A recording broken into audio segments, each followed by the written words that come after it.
Assalamualaikum warahmatullahi wabarakatuh. Teman-teman, kembali lagi di channel YouTube saya, Khairun Imam. Gimana nih kabar kalian? Semoga kita semua selalu diberi kesehatan, kemudahan, dan juga limpahan rezeki dari Yang Maha Kuasa, teman-teman ya. Nah, di video kali ini kita akan melihat sebuah tayangan yang sangat mengejutkan, bahkan sangat mengagetkan, datang dari salah satu pembenci Pak Jokowi dan juga mantan narapidana yang sudah pernah merasakan bagaimana pahitnya menuduh ijazah Pak Jokowi palsu padahal dia belum pernah melihat ijazah asli Pak Jokowi, yakni Suginur. Di mana dalam sebuah video yang bertebaran di media sosial TokTok, Suginur ini seakan-akan mengatakan bahwa Roy Suryo, Rismon, Tifa sudah menjadi tersangka dan ketiga orang ini adalah manusia hina. Bahkan dihinakan. Waduh. Tapi yang menjadi pertanyaan kemudian teman-teman, apakah memang benar Suginur mengatakan hal itu? Nanti kita simak videonya. Nah, selain itu, saya juga punya tayangan di mana Andi Aswan dan juga kuasa hukum dari Pak Jokowi menskakmat, membungkam omon-omon dari seorang pengamat politik yang selama ini sangat berat sebelah, sangat mempertontonkan kebenciannya terhadap Pak Jokowi. Siapa lagi kalau bukan Ray Rangkuti. Dan ini masih terkait dengan kasus ijazah Pak Jokowi. Nah, dalam video ini Andi Aswan bahkan sampai membawa ijazah teman Pak Jokowi untuk ditunjukkan kepada para pembenci ini dan dibandingkan dengan ijazah asli dari Pak Jokowi. Waduh. Oke teman-teman, sebelum kita mulai videonya, jangan lupa like, subscribe, dan share. Dan tanpa perlu berlama-lama lagi, mari kita mulai videonya berikut ini. Akhirnya Mas Roy Suryo, Ibu Dr. Tifa, Bang Rismon, ya, dan lain-lain akhirnya ditetapkan juga menjadi tersangka. Betul. Mereka ini adalah orang-orang yang dinas sama Allah, dihina-dinakan sama Allah. Nah, orang-orang ini sekali hina tetap hina, dunia dan akhirat. Sekali hina tetap hina, dunia akhirat. Apakah itu Roy Suryo yang dimaksud teman-teman? Waduh. Ini yang menjadi big question ya, atau pertanyaan besarnya. Tapi menurut kalian ketika melihat video ini, video dari Suginur ini, apakah ini benar-benar ditujukan untuk Roy Suryo, kalimat hina dinanya itu? Ya kalau saya melihat sekilas gitu ya kan, sepertinya ini video hasil potongan yang digabung-gabung teman-teman. Nanti kita bahas detailnya di akhir video ya. Ya, jadi sedari awal dalam laporan itu kan disampaikan pasal 27, 32, dan 35. Boleh ditampilkan lagi ya teman-teman, grafis pasal kemudian yang digunakan. 310, 311 ya. Dan hari ini memang itu senyatanya diberikan terutama kepada 3 tersangka ya, RS, dan TT, seperti itu. Jadi menurut hemat saya, tadi saya sudah sampaikan, saya ingin menanggapi juga Bang Ray gitu ya, bahwa sebenarnya ya tadi yang disampaikan sama Bang Ray adalah bukti subjektif, maka dia harus ditahan. Terus. Nah kalau terus. Yang mana maksudnya? Menyuarakan fitnah kan? Iya. Menyuarakan. Saya nggak menyebut ada menyuarakan. Bukan, maksud saya dia menyampaikan semakin banyak semakin lawang yang mengeluarkan jasa mengatakan asli kok ada kok. Tadi sudah ditayangkan ya kan? Tapi di sisi lain mereka ini RS, dan TT terus mengatakan ini tidak asli. Sudah diperiksa, sudah disampaikan, sudah disajikan. Saya sudah melihat berkali-kali. Ya kan? Terus berarti ini adalah syarat subjektif yang sebenarnya dari KUHP itu sudah kena. Dan makanya tadi kan pertanyaan di awal kan, kecewa nggak? Sangat kecewa sebenarnya. Tetapi kewenangan pada penyidik. Kecewa. Tapi kalau dibicarakan kecewa, ya kecewa. Karena kenapa? Lawang tidak bisa dibuktikan kok. Nih saya ceritakan. Singkat Bang. Perdata berkali-kali tidak masuk. Ya, perdata berkali tidak masuk. Pernah dilakukan tidak masuk juga. Pidana kemarin rencana Dumas juga nggak masuk. Artinya tidak ada yang bisa dibuktikan. Kalau saya membayangkan begini ya, tadi kan disebutkan di pengadilan apa? Di perdata. Sudah menang kan kira-kira gitu ya. Di sini udah menang, di sini udah. Itu artinya nggak perlu lagi dipolisikan. Tapi kan nggak berhenti Bang. Ya biarin aja. Nggak bisa Bang. Ujung-ujungnya toh masyarakat. Nggak bisa. Masyarakat ini tahu bahwa ijazah ini asli. Makanya saya tadi sampaikan di sana sini macam-macam. menempuh Itu yang saya ini- sebut tadi model pendekatan kekuasaan. Bapak menempuh ini dalam Mengapa sih rangka- argumen versus argumen dibiarkan saja bertarung di tengah masyarakat? Tadi bahwasanya apa yang dikatakan tadi masalah komisaris, satu lagi mengenai Argumennya makin sedikit soal ijazah Pak Makin Jokowi menipis. itu. makin menipis. Saya rasa tidak akan menipis untuk itu. Karena begini, Maka- ijazah itu benar-benar asli dan sudah dicek di lapor. Karena siapa? Saya juga ada itunya. Ini ijazah asli yang diterima oleh lapor. Ijazah beliau. Dan ini dicek sama lapor. Maka dibilang otentik. Ini ada. Gitu loh. Ya, bisa lihat di sini. Oke, basis Ya. Anda dari Puslapor Polri. Mas lapor Polri, ini dibawa dan dicek oleh Barreskrim. Ini asli. Dan ini akan mirip dengan ini, sama. Itu apa? Ini adalah ijazah dari Mas Sigit dan saya sudah dapat izin dari beliau. Siapa beliau ini? Beliau ini adalah teman masuk tahun 80 di Fakultas Kehutanan yang sama dan lulus bersama-sama juga. Gitu loh, dengan Pak Jokowi. Ya, kalau dia ini Oh, ini ketua angkatan 1132 Pak kalau nggak Jokowi salah, ini. Pak Jokowi 1120. Ya ini ketua nomor angkatan Pak Jokowi registernya. nih yang punya Jadi ijazah. maksud Anda membawa Jadi ijazah saya ini membawa apa? ini, Tunggu dulu. apa yang ditampilkan Tunggu dulu, dikatakan itu ijazah yang sama dengan yang beredar selama ini enggak? yang beredar, ini nggak pernah beredar. Oh iya, artinya Ini sama. ijazah pembanding. Ini sama dengan sini. Ya, Pertama kan dari sini, saya kasih contoh Ini aja dulu ya. yang dianalisis oleh Roy Suryo kan? Ya, ini dianalisis, yang dikatakan palsu. Ya. Padahal ini sama. Pertama, tulisan ini 5 November 85. Ini sama. Bang Pel makin Karena hanya pusing, satu cuy. orang. Aduh. Identik, satu orang. Ini scan langsung ya dari jasa yang saya terima dari Mas Sigit. Sama semua. Baik rektornya, baik dekannya. Oke. Semua satu orang yang menulis itu. Makanya pertanyaan saya, di mana palsunya? Kalau kita bicara dengan KPU, itu kan diambil oleh KPU kan ada legalisir. Kalau sudah ada legalisir, dan ini juga sama kayak begini. Artinya itu adalah aslinya. Dan ada watermarknya di sini. Ini ada watermark. Ada watermarknya semua. Ya Roy Suryo kan Ini selalu nggak bisa dibantahkan gitu. Selalu Kenapa Pak Jokowi hanya mempersoalkan ingin watermark gitu. nanti membukanya itu di pengadilan gitu loh. Apakah ada yang melihat? Ada juga wartawan-wartawan di rumah Bapak juga melihat pada saat itu. Aduh gerah Kan Bang begitu. Pel, gerah. 500.000 triliun ijazah Jokowi tidak ada dan palsu. Alah manusia Karena satu apa? ini. Di samping kanan kiri saya banyak kawan-kawan aktivis yang mendukung saya untuk menyatakan dan memastikan ijazah Jokowi itu palsu. Di sini ada senior saya, aktivis 77, Aduh. Mas Indro Cahyono.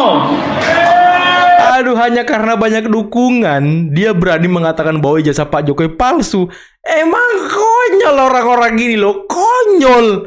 Dia tidak punya keilmuan, dia tidak punya legalitas, dia tidak punya legal standing apapun. Bahkan dia tidak pernah melihat ijazah Pak Jokowi. Terus mereka mengatakan itu palsu. Ini logika dari mana ini? Aduh, pantas saja kau tersangka gitu ya kan. Ini tersangka klaster pertama teman-teman, Rustam Effendi. Insya Allah akan membongkar ini bersama apa? Bang Yulianto, bersama Membongkar apa Bang kau? Eki, bersama Bang Kimung, yang secara tidak langsung mereka tahu peristiwa terjadinya pembuatan ijazah. Penyelundupan itu Apalagi bukan nih, berarti apalagi. karena sejak awal dilaporkan. Kalau munculnya pasal-pasal aneh itu setelah penyidikan berarti penyidik yang menyelundupkan. Kalau sejak awal tidak relevan dimasukkan oleh pelapor, memang Jokowi yang jahat sejak awal menyelundupkan Loh. pasal ini dengan motif agar kasusnya nanti kalau jadi Kok tersangka Jokowi bisa yang ditahan. jahat? Tapi atas dukungan rakyat dan tentu saja saya katakan ini bukan faktor hukum. Faktor dukungan rakyat. Karena kemarin analisa kami kalau ditahan marah semua rakyat. Dan kalau marah sama rakyat tentu akan mendelegitimasi siapa? Bukan hanya polisi, presiden hari ini. Waduh, katanya marah semua rakyat kalau Roy Suryo di penjara. Justru sekarang itu Pel, rakyat banyak yang kecewa karena klienmu itu nggak ditahan. Jadi kau ini suka ngomong-ngomong rakyat. Itu rakyat yang mana sih? Hah? Coba kau tunjuk rakyat yang mana? Rakyat yang emak-emak itu yang sering ikut-ikut kalian itu, si siapa namanya?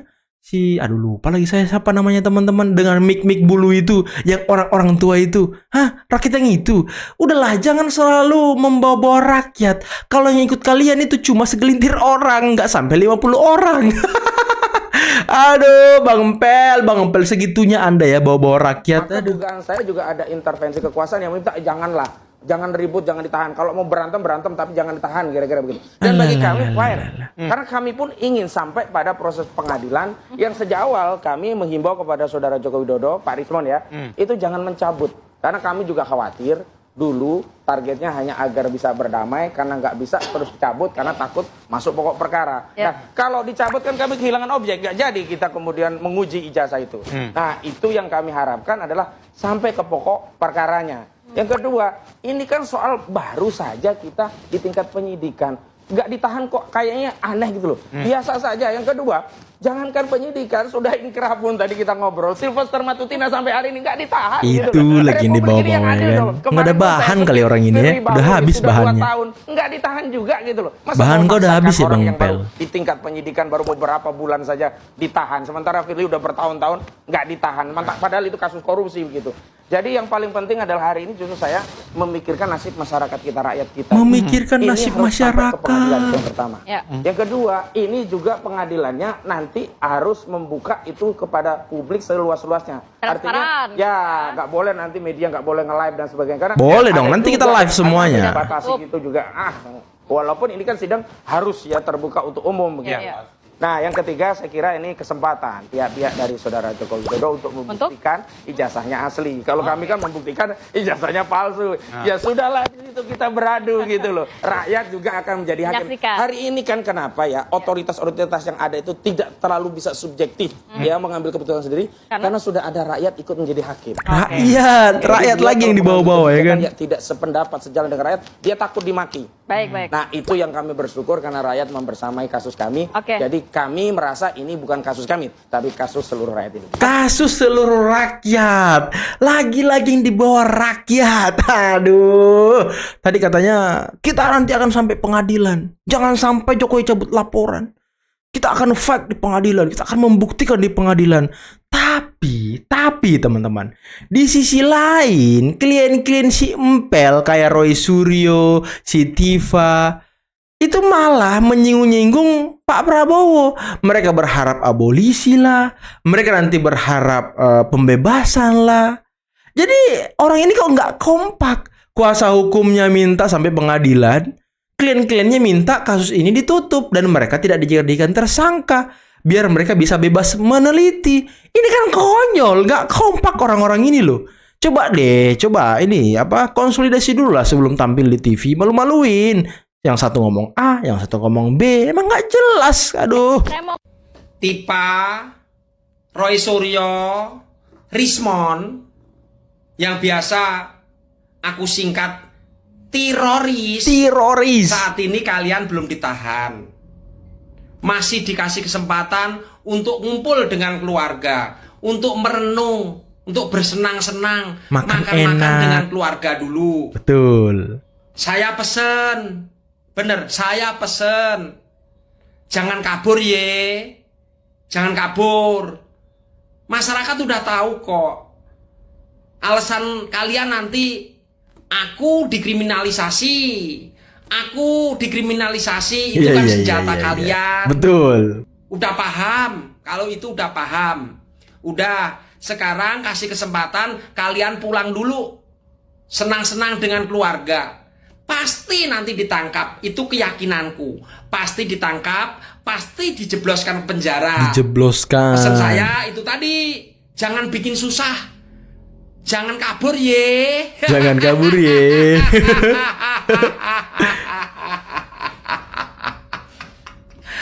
Oke. Roy Suryo, Rismon, Tifa dan kawan-kawan udah jadi tersangka. Kemarin baru diperiksa tapi tidak ditahan. Sakti ya. Mungkin mereka punya ilmu kekebalan. Kekebalan tubuh, kekebalan apalagi teman-teman satunya. Atau mungkin mereka punya baking soda yang kuat. Baking soda, oke. Terpancing juga saya kan. Itu asal luar negeri aslinya, tapi sekarang ada di negara kita. Inisial mereknya itu MSP dan AB. Ya kan biasanya kalau udah jadi tersangka itu kan ditahan. Ini kok Roy Suryo, Rismon, Tifa, dan kawan-kawan udah jadi tersangka, udah diperiksa, tapi kok belum ditahan. Masih Ini bebas. belum ditahan atau tidak ditahan. Tapi intinya kita hargai proses hukum yang berlangsung, lalu kita kawal prosesnya, dan semoga saja hasilnya sesuai dengan harapan kita. Betul. Salam Cikikis. Salam Cikis. Nah, itulah tadi teman-teman beberapa video yang bisa kita simak, yang bisa kita saksikan pada kesempatan kali ini. Dan kita bahas dulu ya video di awal tadi yang sangat-sangat viral juga di media sosial TikTok, dan ini sudah tersebar kemana-mana, bahwa Suginur mengatakan bahwa Roy Suryo, Rismon, Tifa ini manusia hina, dihinakan dunia akhirat. Nah, kalau saya melihat ya, atau pandangan awam saya, ini adalah video editan teman-teman. Editan dalam artian ini dua video berbeda, kemudian disatukan. Nah, bisa kalian lihat ketika Suginur mengatakan bahwa Roy Suryo, Rismon, Tifa jadi tersangka, kemudian ada sedikit patahan tuh, kemudian masuk ke mereka dilaknat Allah, mereka hina dina, itu kan patahannya di situ teman-teman. Jadi kita jangan ikut-ikutan dengan cara-cara gerombolan pembenci untuk menyudutkan mereka. Jangan teman-teman. Jangan kita menyebarkan video-video editan, video-video hoax untuk menyudutkan mereka. Nah, di sini saya hanya ingin meluruskan bahwa ini video tidak benar. Bukan Suginur mengatakan bahwa Roy Suryo CS adalah manusia hina dina, bukan.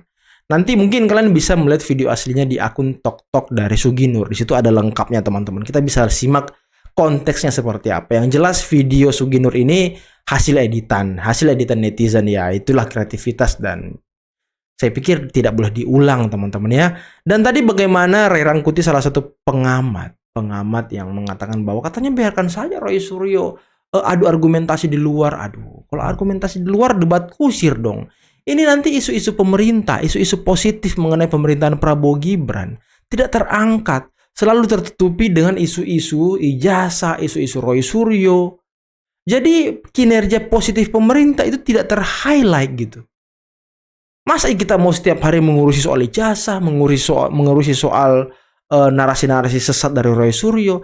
Ini harus ada keputusan hukum dari pengadilan nantinya. Apakah ijazah Pak Jokowi benar-benar asli atau palsu? Apakah penelitian Roy Suryo ini memang benar-benar penelitian palsu, abal-abal, atau penelitiannya benar? Nah, itu yang diharapkan masyarakat. Ray Rangkuti, Anda ini pengamat tapi kok cara berpikirnya seperti itu?